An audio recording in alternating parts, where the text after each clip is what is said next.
Taxable capacity.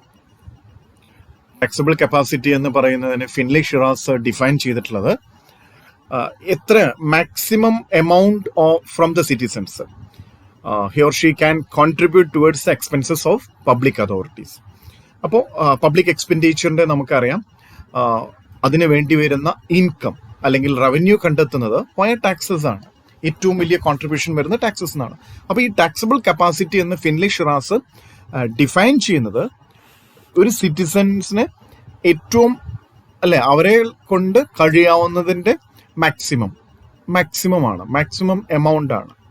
അപ്പോൾ അവർക്കൊരു strain ഇല്ലാതെ, അവർക്കൊരു ബേർഡൻ ആവാതെ അവർക്ക് എത്രമാത്രം കൊടുക്കാനായിട്ട് പറ്റുമോ പബ്ലിക് അതോറിറ്റീസിന് അല്ലെങ്കിൽ ഗവൺമെന്റിന് എത്രമാത്രം ജനങ്ങൾക്ക് അവരുടെ കോൺട്രിബ്യൂഷൻ കൊടുക്കാനായിട്ട് പറ്റുമോ അതിനെയാണ് ടാക്സബിൾ കപ്പാസിറ്റി എന്ന് പറയുന്നത്, അല്ലേ?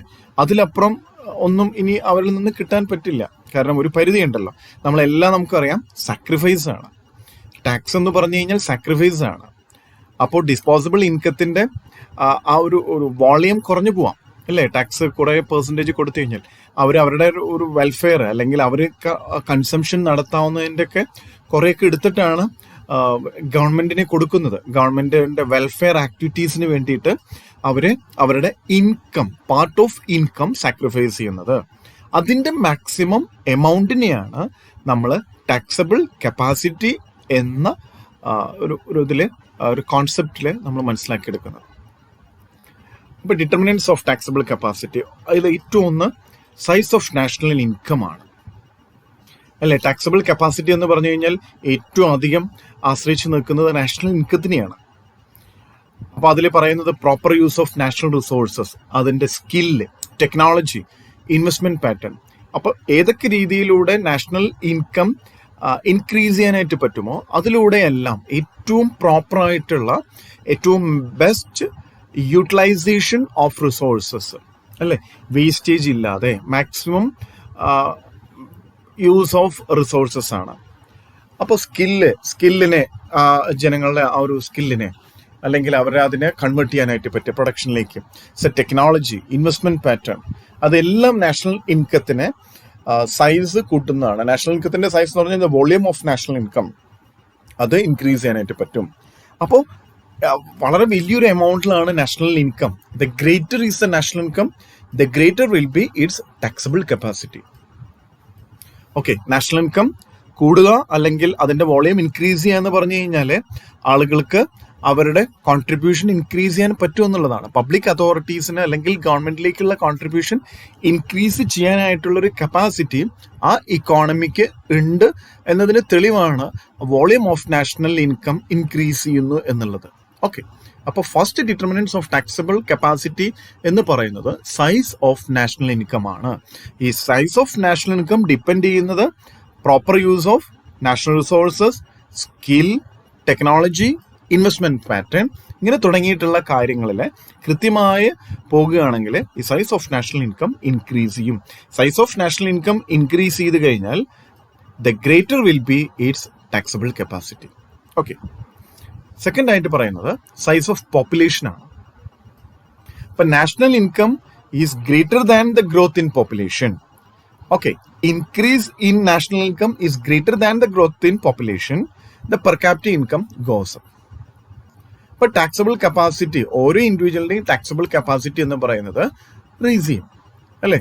അതിലൊരു വർധനവുണ്ട്.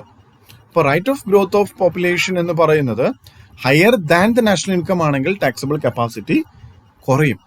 ഇപ്പൊ നാഷണൽ ഇൻകം എപ്പോഴും greater than the growth in population ആയിരിക്കണം. അങ്ങനെയാണെങ്കിൽ പെർ ക്യാപിറ്റ ഇൻകത്തിൽ വർധനവുണ്ട്. പെർ ക്യാപിറ്റ ഇൻകം വർധനവ് വരിക എന്ന് പറഞ്ഞു കഴിഞ്ഞാൽ ടാക്സബിൾ കപ്പാസിറ്റി റേസ് ചെയ്തു അല്ലെങ്കിൽ ഇൻക്രീസ് ചെയ്തു എന്നാണ് ഏറ്റവും വലിയ തെളിവാണ്. ഓക്കെ, അപ്പൊ എപ്പോഴും increases in national income is greater than the growth in population എന്നുള്ളത് ആയിരിക്കണം ഒരു ഇക്കോണമി കൊണ്ടുപോകേണ്ട ഒരു നല്ല രീതി. അതല്ല എങ്കിൽ പോപ്പുലേഷനാണ് നാഷണൽ ഇൻകത്തിനേക്കാളും വർധനവ് കാണിക്കുന്നെങ്കിൽ ടാക്സബിൾ കപ്പാസിറ്റി കുറയും. അതിനനുസരിച്ച്, കാരണം ടാക്സബിൾ കപ്പാസിറ്റി കുറയുന്നത് അതിനനുസരിച്ച് എല്ലാ കാര്യങ്ങളും കുറയും. ഗവൺമെന്റിലേക്കുള്ള റവന്യൂ കുറയും. ഗവൺമെന്റിന് പബ്ലിക് വെൽഫെയർ കൂട്ടുന്നതിന് വേണ്ടിയിട്ടോ അല്ലെങ്കിൽ പബ്ലിക് എക്സ്പെൻഡിച്ചറിലെ ആ ഒരു ചെലവ് കണ്ടെത്താനായിട്ട് ഇൻകം, സോഴ്സ് ഓഫ് റവന്യൂ എന്ന് പറയുന്നത് കുറഞ്ഞു വരികയാണ് ചെയ്യുക. Okay, distribution of national income, unequal distribution of wealth in the country ആണ്. അങ്ങനെയാണെങ്കിൽ taxable capacity of the nation will be high ആണ്. അൺഈക്വൽ ഡിസ്ട്രിബ്യൂഷൻ ഓഫ് വെൽത്ത് ആണ് ആ ഇക്കോണമിയിൽ ഉള്ളതെങ്കിൽ taxable capacity of the nation എന്ന് പറയുന്നത് will be high. If the income is equally distributed then the taxable capacity will be low. അപ്പോൾ unequal distribution of wealth എന്ന് പറയുന്നെങ്കിൽ ടാക്സബിൾ കപ്പാസിറ്റി ഓഫ് നേഷൻ അത് ഇൻക്രീസ് ചെയ്യും. Okay, stability and growth of income. Taxable capacity would be higher if economy operates smoothly and ensures a stable growth of income. അപ്പോൾ stability ഇൻകത്തിലെ growth of ഇൻകത്തിൻ്റെ ഇത് stable ആണ് എങ്കിൽ, ഇക്കോണമിയിൽ growth of income stable ആയിട്ട് grow ചെയ്ത് പോവുകയാണെങ്കിൽ taxable capacity ഉയരുന്നതിനെ അത് വഴിതെളിക്കും അല്ലേ. Taxable capacity will B lower if there is economic fluctuations happens in the economy. അതാണ് നമ്മൾ സീരിയസ് അപ്സ് ആൻഡ് ഡൗൺസ് എന്നൊക്കെ പറയുന്നത്. ഓക്കെ, അപ്പോൾ ഇക്കണോമിക് ഫ്ലക്ച്വേഷൻസ് കുറവായിട്ടും സ്റ്റേബിളായിട്ട് ഒരു ഇക്കോണമി ഗ്രോ ചെയ്യുന്നുണ്ടെങ്കിൽ അവിടെ ടാക്സബിൾ കപ്പാസിറ്റി ഉയർന്നിരിക്കും. പാറ്റേൺ ഓഫ് ടാക്സേഷൻ, ടാക്സബിൾ കപ്പാസിറ്റി മറ്റൊരു തരത്തിൽ പറയുന്നത് പാറ്റേൺ മെത്തേഡ്സ് ഓഫ് ടാക്സേഷനെ ഡിപ്പെൻഡ് ചെയ്യുന്നു. ടാക്സ് സിസ്റ്റം എന്ന് പറയുന്നത് വളരെ well planned and broad based ആണെങ്കിൽ അധികം വരുമാനം കിട്ടുന്നതിന് അത് വഴിതെളിക്കും. It's a well planned tax system, അതിന്റെ കളക്ഷനും അല്ലെങ്കിൽ അതിന്റെ ഇമ്പോസിങ്ങും ഒക്കെ വരുമ്പോൾ അത് വെൽ പ്ലാൻഡ് ആയിട്ട് ടാക്സ് എവേർഷൻ ഇല്ലാത്ത രീതിയിൽ എല്ലാവർക്കും പറ്റാവുന്ന രീതിയിൽ അല്ലെ പ്രിൻസിപ്പിൾസും ഒക്കെ ഇത് ചെയ്ത് ഈക്വിറ്റിയും അല്ലെങ്കിൽ കൺവീനിയൻസും എല്ലാം നോക്കി കറക്റ്റായിട്ട് പ്രോപ്പറായിട്ടുള്ള ടാക്സ് ഇമ്പോസിഷൻ ആണെങ്കിൽ ജനങ്ങൾ അത് അടയ്ക്കാനായിട്ട് തയ്യാറാവും. ഓക്കെ, അപ്പോൾ if it observes the canon of economy and convenience, taxable capacity will certainly be greater. ഇനി വരുന്നത് പർപ്പസ് ഓഫ് ടാക്സേഷൻ ആണ്. ഇപ്പോൾ ജനങ്ങളെ ബോധ്യപ്പെടുത്താനായിട്ട് പറ്റുകയാണെങ്കിൽ people are satisfied with the purpose of taxation, അപ്പോൾ അവർക്ക് മനസ്സിലാവാണ് അത് വെൽഫെയറിന് വേണ്ടിയിട്ടാണ് അവർ ഈ എമൗണ്ട് ഗവൺമെന്റിലേക്ക് വിടുന്നത്. ഗവൺമെന്റിലേക്ക് കൊടുക്കുന്ന ഈ എമൗണ്ട് ഗവൺമെന്റ് വളരെ പ്രോപ്പർ ആയിട്ട് അത് യൂട്ടിലൈസ് ചെയ്യും. ഓക്കെ, സ്റ്റേറ്റ് ഗവൺമെന്റ് ഇപ്പോൾ ഇവിടെ കൊടുത്ത അനുസരിച്ച് എഡ്യൂക്കേഷന് വേണ്ടിയിട്ട്, സാനിറ്റൈസേഷന് വേണ്ടിയിട്ട്, ഫൈറ്റിംഗ് ഫോർ ഫാമിൻ, ഡിസീസസ് അല്ലേ, അങ്ങനെയുള്ള കാര്യങ്ങൾക്ക് വളരെ വ്യക്തമായിട്ടുള്ള പ്ലാനോട് കൂടിയിട്ടാണ് ഗവൺമെന്റ് എക്സ്പെൻഡിച്ചർ. ഗവൺമെന്റ് വളരെ വ്യക്തമായിട്ടുള്ള നല്ല പ്രോജക്റ്റുകളൊക്കെ ഇൻട്രൊഡ്യൂസ് ചെയ്യുന്നുണ്ട്. ആ ഇൻട്രൊഡ്യൂസ് ചെയ്യുന്ന പ്രോജക്റ്റുകളൊക്കെ ഇക്കോണമിയിലെ അല്ലെങ്കിൽ സൊസൈറ്റിയിലെ വെൽഫെയർ ഇൻക്രീസ് ചെയ്യുന്നു, ഇക്കോണമിയിലെ സ്റ്റെബിലിറ്റി വരുന്നു, ഗ്രോത്തിന് വളരെ സ്റ്റേബിൾ ആയിട്ടുള്ള ഒരു ഗ്രോത്ത് ഇക്കോണമിയിൽ മെയിൻറ്റെയിൻ ചെയ്ത് പോവാണ്. ഇങ്ങനെയൊക്കെ അവർക്ക് കറക്റ്റുമായിട്ട് ഫീൽ ചെയ്യുകയാണെങ്കിൽ their willingness will be greater to pay taxes. Okay, അവിടെ തന്നെ നമ്മൾ താഴെ കൊടുത്തിരിക്കുന്ന അൺപ്രൊഡക്റ്റീവ് ആനേക്കാളും പ്രൊഡക്റ്റീവ് ആയിട്ടുള്ള കാര്യങ്ങൾക്ക് ഗവൺമെന്റ് ഈ ഫണ്ട് ഉപയോഗിക്കുന്നു എന്ന് മനസ്സിലാക്കി കഴിഞ്ഞാൽ ആളുകൾക്ക് ടാക്സ് പേയ്മെന്റ് നടത്താനായിട്ട് ഇൻക്രീസ് ചെയ്യും, അതർവൈസ് അത് ഷ്രിങ്ക് ചെയ്യും, കുറഞ്ഞു വരും. ഓക്കെ, സൈക്കോളജിക്കൽ ആയിട്ടൊരു ഫാക്ടറാണ് ഇവിടെ പറയുന്നത്. People are satisfied that government is doing its utmost to raise standard of living of masses. അങ്ങനെയൊക്കെ നമ്മൾ നേരത്തെ അതേപോലെ തന്നെ ഒരു ഫീൽ ഇവിടെ കൊടുക്കുകയാണ്. ഗവൺമെന്റിനെ കഴിയാവുന്നതിന്റെ മാക്സിമം ഗവൺമെന്റ് ആളുകളുടെ വെൽഫെയർ ഇൻക്രീസ് ചെയ്യാനായിട്ട് വേണ്ടിയിട്ട് ഉപയോഗിക്കപ്പെടുത്തുന്നുണ്ട്. അങ്ങനെയൊക്കെ വരുമ്പോൾ ബാക്കിയുള്ള ആളുകൾക്ക് തോന്നും എങ്ങനെയാണെങ്കിൽ ഈ പറയുന്ന ഈ പ്രവർത്തനത്തോടു കൂടി തന്നെ നമ്മുടെ കോൺട്രിബ്യൂഷനും കൊടുക്കാവുന്നതിന്റെ അപ്പുറം നമുക്കും കൊടുക്കാനായിട്ട് പറ്റണം. നമ്മുടെ മാക്സിമം എമൗണ്ട് നമുക്ക് കൊടുക്കാനായിട്ട് പറ്റുകയാണെങ്കിൽ ഗവൺമെന്റ് അതുകൂടി നല്ല രീതിയിൽ വിനിയോഗിക്കുകയും ഇക്കോണമിയിലെ ഗ്രോത്ത് ഉണ്ടാവുകയും ചെയ്യും. അപ്പൊ എല്ലാവർക്കും അതിന്റെ ഗുണങ്ങളുണ്ട് അല്ലെ. നമ്മൾ നേരത്തെ മുമ്പൊക്കെ പറഞ്ഞിട്ടുണ്ടായിരുന്നു, ലോ ആൻഡ് ഓർഡർ മെയിൻറ്റെയിൻ ചെയ്യുന്നത് റിച്ചിനെ സംബന്ധിച്ചിടത്തോളം അത് വളരെ എസെൻഷ്യൽ ആയിട്ടുള്ള ഒരു കാര്യമാണ്, വളരെ നെസസറി ആയിട്ടുള്ള കാര്യമാണ്. അവരുടെ ഇൻകത്തിന് ഒരു പ്രൊട്ടക്ഷൻ, അവർക്ക് കൂടുതൽ ഇൻവെസ്റ്റ്മെന്റിന് അങ്ങനെയുള്ള കാര്യങ്ങൾക്ക് പോലും ഇതാണ്. അപ്പൊ ഗവൺമെന്റിന്റെ വെൽഫെയർ എനിക്ക് വേണ്ട എന്ന് പറഞ്ഞിട്ട് കാര്യമില്ല. ലോ ആൻഡ് ഓർഡർ വരെ കൃത്യമായി മെയിൻറ്റെയിൻ ചെയ്ത് പോയില്ലെങ്കിൽ റിച്ചിനെ സംബന്ധിച്ചിടത്തോളം പോലും അത് വളരെ ദോഷകരമായിട്ട് ബാധിക്കും, അല്ലെ?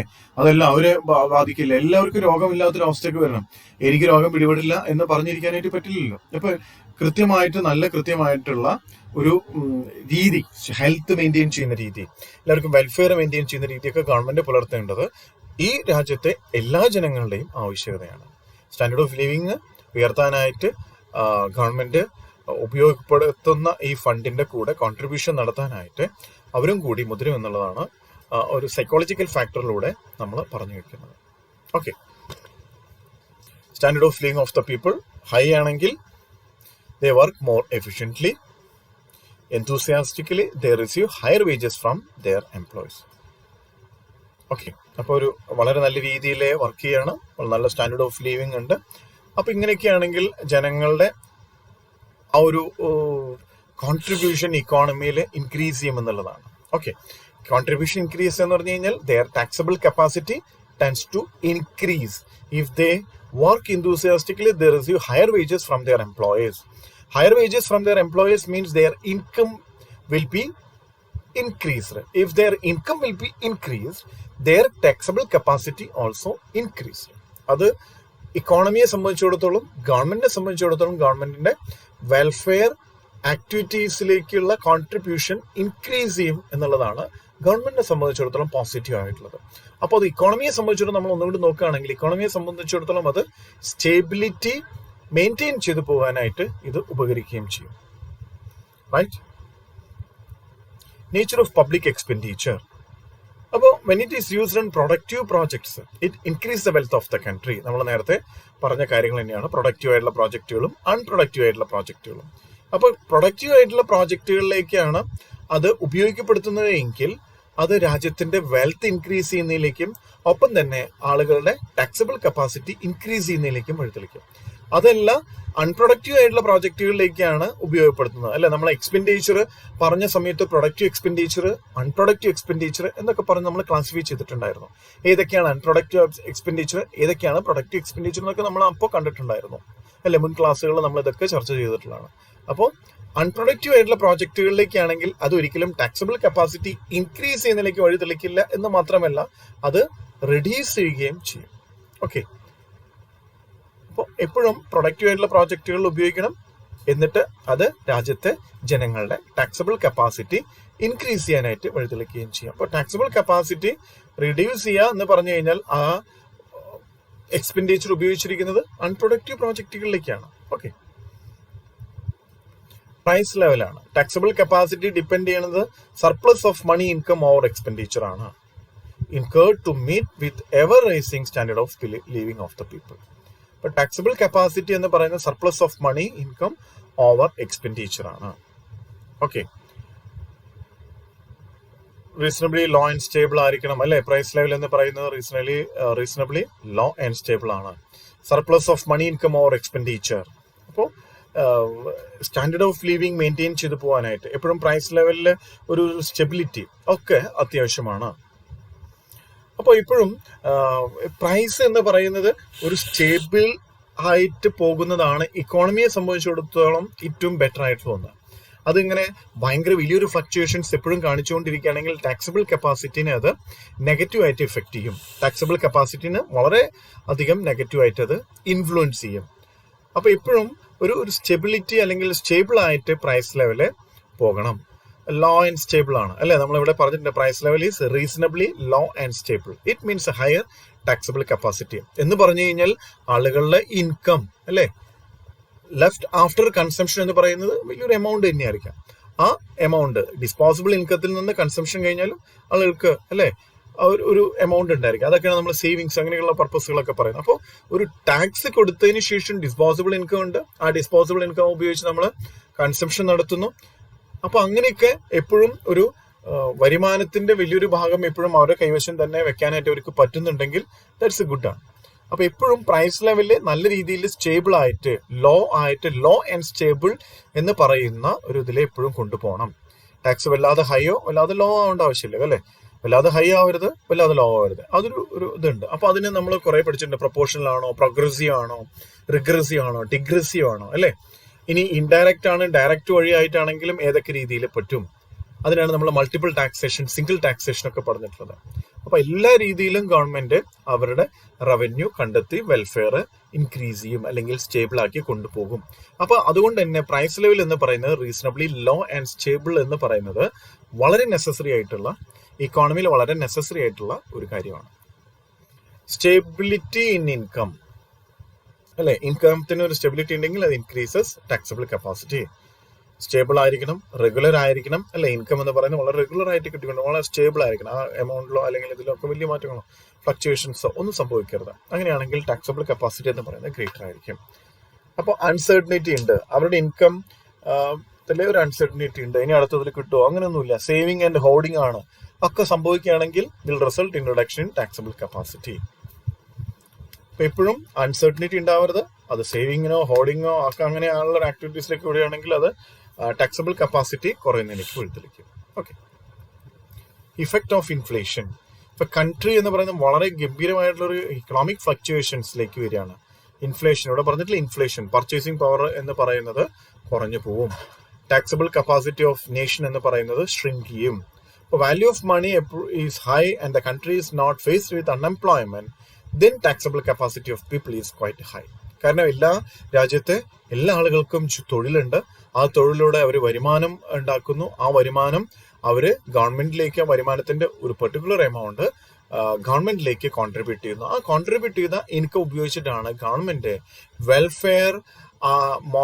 വെൽഫെയർ ഇൻക്രീസ് ചെയ്യുന്നതായിട്ടുള്ള പ്രോജക്റ്റുകളിലേക്ക് അത് ഫണ്ട് ചെയ്യുന്നത്. ഓക്കെ.